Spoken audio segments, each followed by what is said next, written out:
இந்த நாட்டில் மதங்களால் மனிதர்கள் பிளவுபட்டு இருக்கக்கூடாது. மதங்கள் மனிதநேயத்தோடு மனிதர்களை ஒன்று சேர்க்க வேண்டும். அந்த வகையில் ஐயப்ப பக்தர்கள் எருமேலியில் பேட்டை துள்ளி தங்களுடைய பெருவழி பயணத்தை தொடங்குவதற்கு முன்பு வாவரை வணங்கித்தான் செல்கின்றார்கள். வாவர் ஒரு இஸ்லாமிய மதத்தை சார்ந்தவர். அவருடைய இஸ்லாமிய திருக்கோயிலுக்கு மசூதிக்கு சென்று ஐயப்ப பக்தர்கள் வழிபட்டு சாம்பிராணி புகை போட்டு எல்லோரும் தந்தனத்தான் சுவாமி என்று ஆடி பாடி புனித நீராடி பயணத்தை தொடங்குகின்றார்கள்.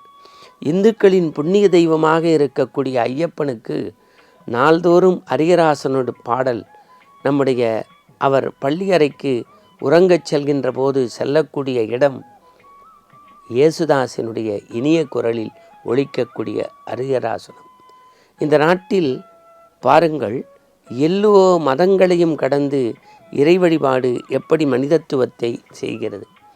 இன்றும் ஐயப்ப வழிபாடு சொல்கின்ற செய்தி என்ன என்றால், இப்போ ஒரு ஓட்டுநர் மாடை போட்டிருப்பார், அந்த வண்டிக்குள்ளே உட்காந்து ஒரு வழக்கறிஞர் வருவார்.